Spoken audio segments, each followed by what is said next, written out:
깊은 영성 생활을 하시는 영성의 대가들이 이런 얘기합니다. 하루 동안 우리가 가장 많이 생각하고 가장 많이 우리가 대화할 때 등장하는 주제가 그것이 바로 우리의 하나님이다. 참 마음에 찔림이 있는 말입니다. 한 해를 마무리하고 우리 새해를 내다보는 이 12월에 내 삶 속에 가장 많이 생각하는 것, 또 대화할 때 많이 등장시키는 주제, 또 우리들이 요즘 스마트폰으로 인터넷 검색 많이 하니까 인터넷 검색 1위 주제는 무엇일까요? 정말 일상에서 가장 많이 생각하고 가장 많이 대화의 주제로 떠올리는 거, 또 우리가 집중해서 보는 주제가 우리 마음을 지배하는 신이라고 해도 과언이 아닐 것입니다. 거기에 관심이 많으니까 그 관심대로 가는 것이죠. 우리 그리스도인에게 이 12월은 우리를 사랑하셔서 이 땅에 성탄하신 예수님을 집중적으로 묵상하고 예수님처럼 살기로 결단하는 그런 귀한 달입니다. 그래서 교회는 성탄의 트리에 불을 밝히고 또 성탄 장식을 하고 예수님께 감사와 영광을 올려드리면서 다시 오시겠다고 하신 그 예수님의 약속을 기억하면서 서로에게 인사하는 겁니다. 마라나타, 아멘. 주 예수여 오시옵소서.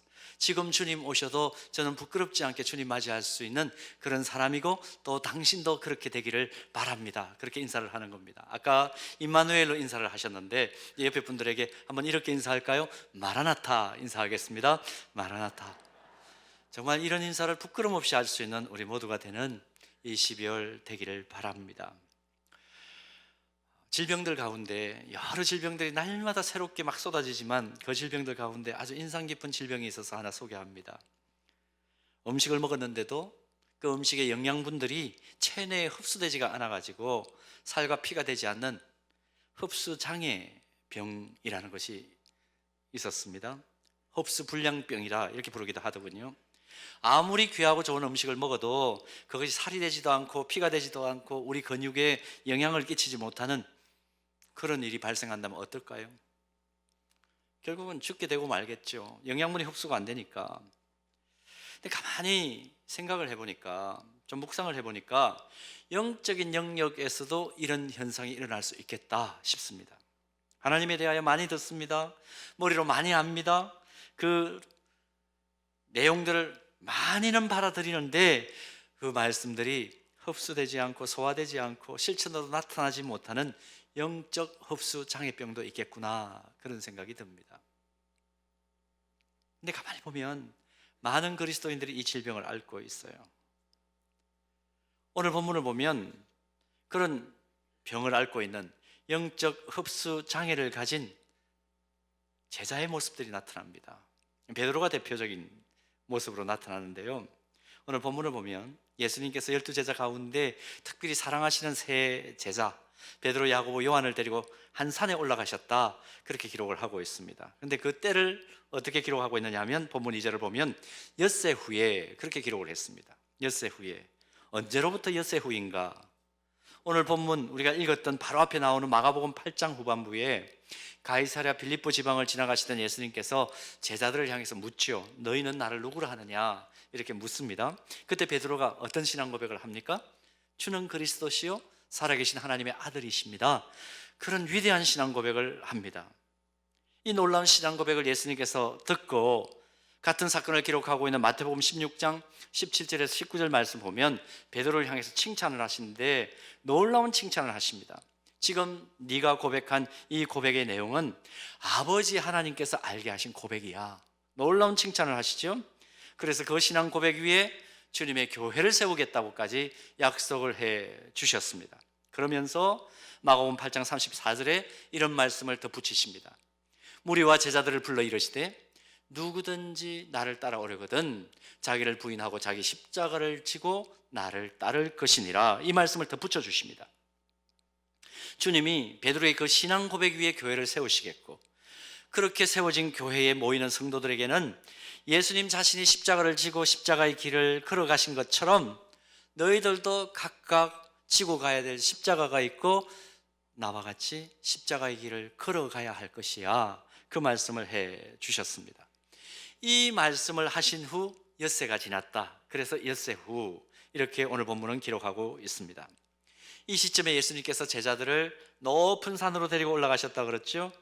어느 산인지 사실 사복음서 안에 정확한 기록이 없기 때문에 명료하게 지역적으로 이곳이다 그렇게 말하기는 어렵습니다. 그런데 역사적으로 기독교를 로마의 국교로 인정한 로마 황제 콘스탄틴 대제의 어머니 헬레나라는 사람이 있습니다. 이분이 주후 326년에 다볼산이라는 그 정상에다가 예수님과 또 제자들이 함께 보았던 모세와 엘리야를 위하여 교회 3개를 건축을 합니다. 그래서 역사적으로는 다볼산이 아마 변화산일 것이야 그렇게 역사적으로 짐작만 하고 있는 겁니다. 다볼이라는 단어가 좀 독특합니다. 그냥 한국말로 풀으면 다 보는 것인가? 그런 뜻이 되지만 히브리어로 이 다볼이라는 뜻은 높다라는 뜻입니다. 높다. 자, 중요한 것은 이 산이 어디냐 하는 것보다도 오늘 우리가 집중하려고 하는 것은 이 변화산 사건이 기록되어 있는데 이 내용을 통해서 우리가 얻을 수 있는 중요한 영적 교훈이 있다는 것입니다. 2가지를 좀 나누기를 하는데요. 첫 번째, 이 변화산 사건에서 우리가 얻을 수 있는 영적인 교훈은 예수님의 변화는 하나님께서 하나님의 영광을 직접 드러내시기 위하여 의도적으로 계획하시고 진행하신 사건이라는 것입니다. 목적이 있으셨어요. 하나님의 목적이 있으셨습니다. 예수님의 모습이 영광의 모습으로 변화된 상태를 기록하는 오늘 본문 2절 3절 말씀을 유의해서 보면 변형되사라는 말도 나오고 휘어졌다라는 동사도 나옵니다. 이 헬라어 원문 성경을 그런데 이걸 보면 이게 능동형이 아니고 수동형으로 기록되어 있습니다. 수동적입니다. 예수님께서 자의적으로 변화하신 것이 아닙니다.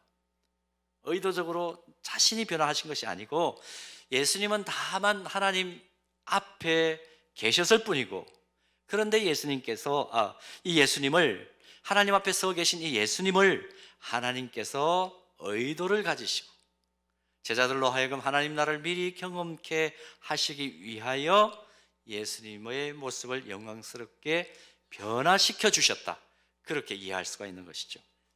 본문 3절은 하나님께서 변화시켜 주신 예수님의 모습을 이렇게 묘사합니다.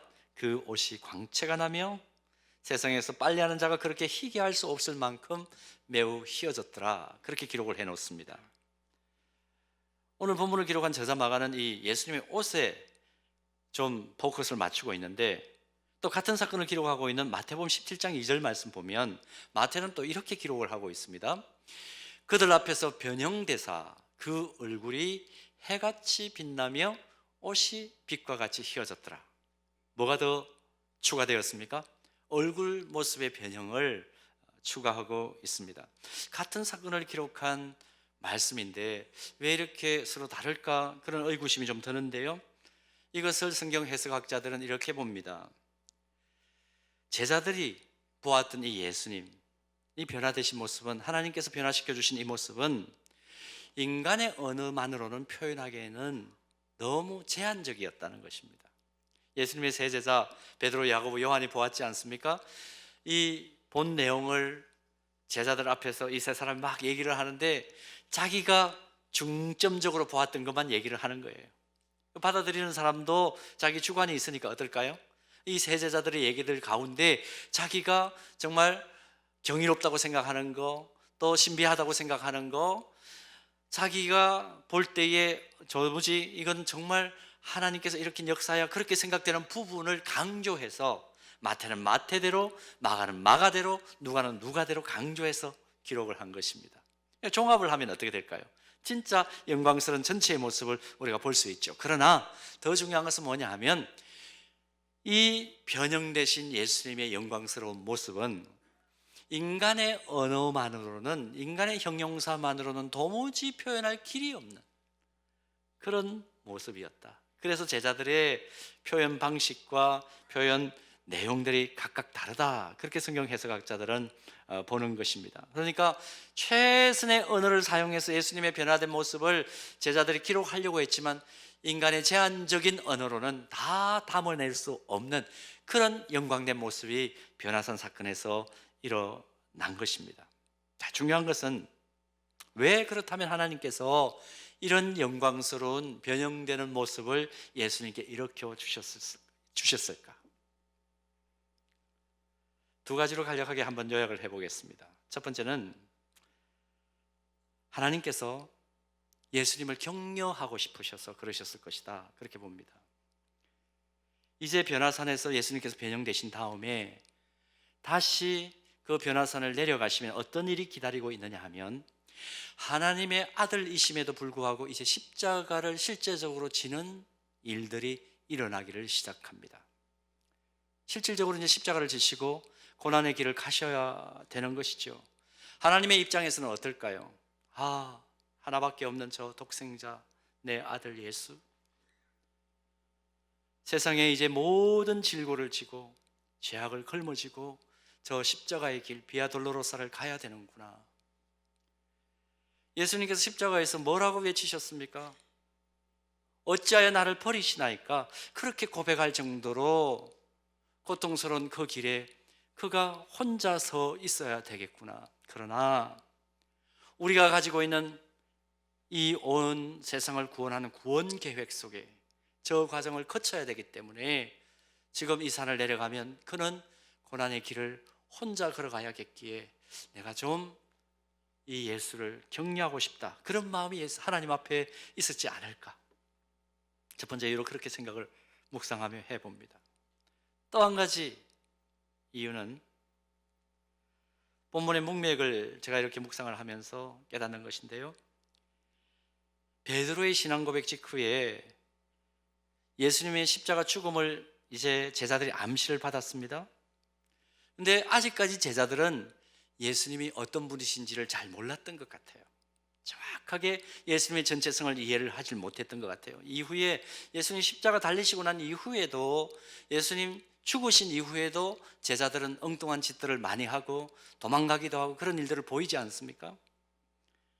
예수님이 누구이신지를 이 제자들이 잘 이해를 못하니까 하나님께서 지금 제자들과 함께하는 이 예수님이 어떤 분이신지 제자들에게 정확하게 깨닫게 하고 싶으셨던 의도가 저는 문맥상으로 저는 보입니다.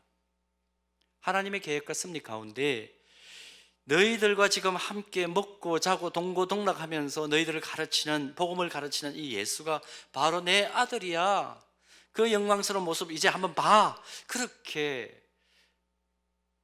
의도하시고 하나님께서 예수님을 변형시킨 것으로 그렇게 묵상이 됩니다.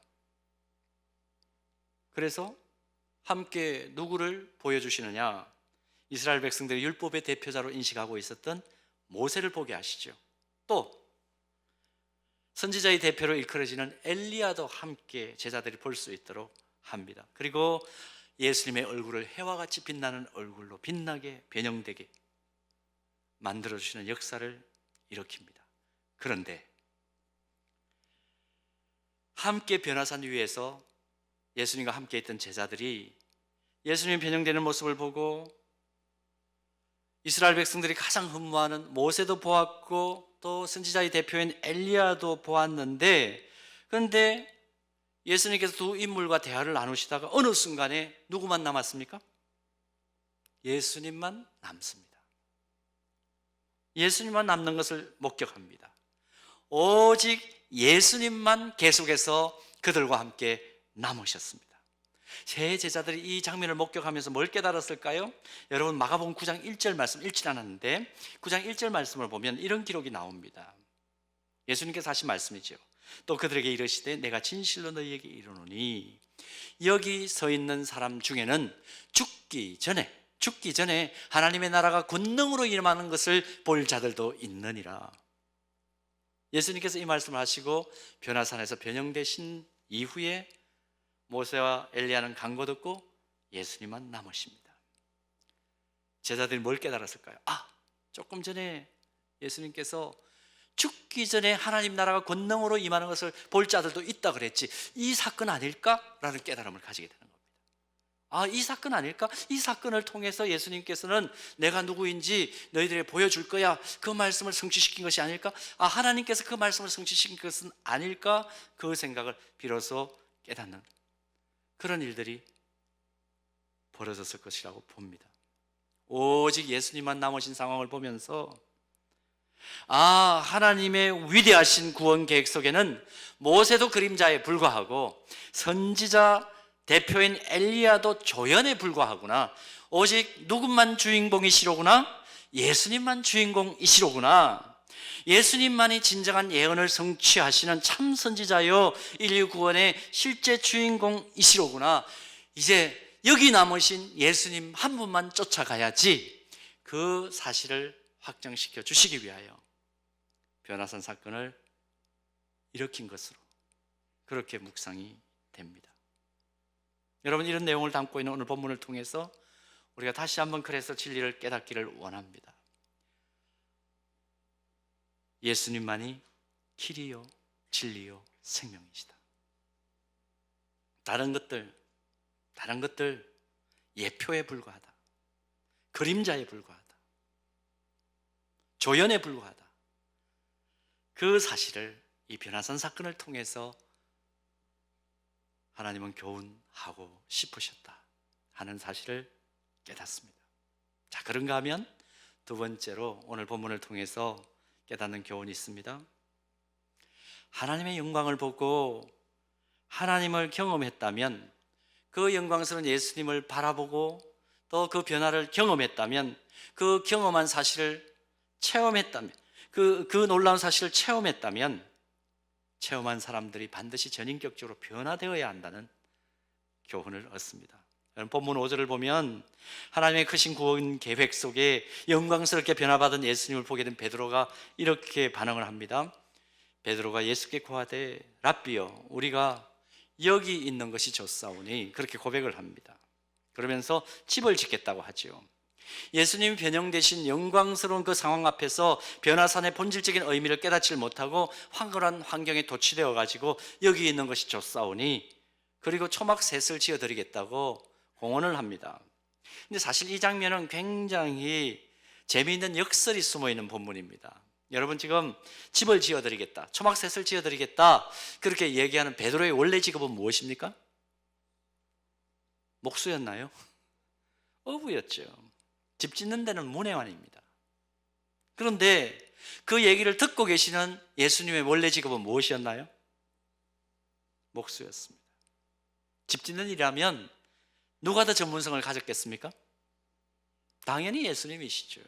그런데 지금 바닷일에 익숙한 어부가 산에서 초막셋을 짓자고 제안을 합니다. 그리고 자기가 짓겠대요. 원래 목수이셨던 예수님은 어떤 느낌이셨을까요? 그럼 저는 이 본문을 보면서 이게 인간의 현주소다, 그런 생각이 들어요. 하나님 앞에서 우리가 이렇게 얘기합니다. 하나님, 제가 이것도 하고 저것도 하겠습니다. 하나님이 보시고 웃으심이요. 그런 말씀 기억나시죠? 하나님이 보고 웃으심이요. 그런 일들을 얼마나 비일비재하게 일어나는지 모릅니다. 지금 베드로는 그런 일들을 지금 자행하고 있는 거죠. 자, 베드로의 공약대로 초막셋을 어찌어찌 베드로가 지었다고 하겠습니다. 그러면 나머지 세 제자는 어찌 살겠다는 겁니까? 뭐하며 어디에 거처하며 살겠다는 겁니까? 여기가 좋사오니 그랬는데 계속 거기 있겠다는 얘기인데 어떻게 살겠다는 얘기일까요?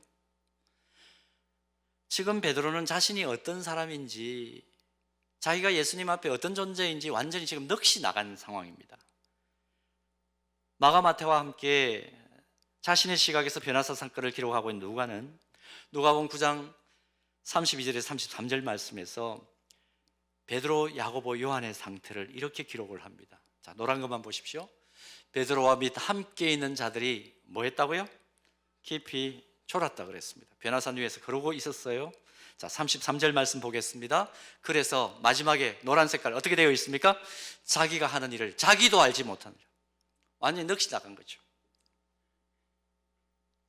졸다가, 32절에 나왔더니 졸다가라는 단어에 조금 주목할 필요가 있습니다. 헬라어로 힙노스라는 단어인데요, 이 힙노스라는 단어는 잠자는 상태, 졸고 있는 상태를 말하기도 하지만 죽음이라는 의미도 있습니다.